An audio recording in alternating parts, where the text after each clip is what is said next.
halkaasoon guri qura oo wax taagan mooya xataa ooda la gubay oo meelaad dhaawaca dhigto iyo meelaad biyo ka cabto iyo cid maydka kula aasta midna aanan hayn baa shalay ahayd mid walbaa midnaa kaga tegey waxaan ka doonayaa inaad dhistaan qaranka ood waxaa xusuustaan taariikhda haddii la iloobo waa la lumaa ciidanka oynu maanta joogno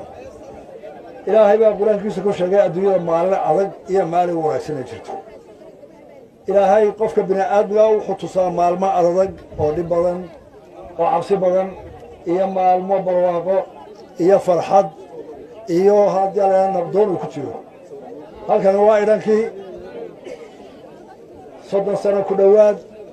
1988 bishii Noofambar wixii noolaa ee arriga jooga wixii ka dhacay halka waaweyn 22 maalmood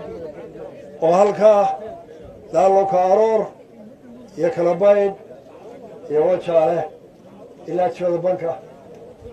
wixii ka dhacay wixii waayeen maanta jooga waa laga yaabaa inay jiraan odayaal oo garanayaan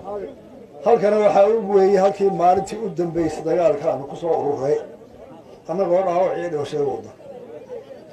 halkan oo guri qura oo jira aan ka jirin ee la wada gubay dalka oo ilaahay waa mahad ugu soo maanta intii ma soo saaw faraxsan iyo roobka iyo barwaaqada iyo deegaanka soo maray la wada degayahay iyo carruur ciyaaraysa iyo dhalinyarada quruxda badan iyo odayaasha galka cadaystay barwaaqada ilaaha labada aniga Yuusuf Marduuf nagu simay ayaa mahad Yuusuf uu joogaa hadaftana uu joogaa maalintaana uu joogay deelki ilaahay baa ayaamaha saabada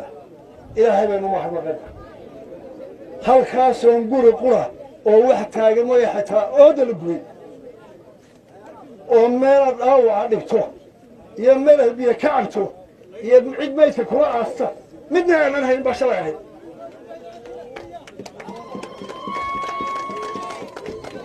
ilaahay baynu mahadnaqaynaa maanta waxaynu doonaynaa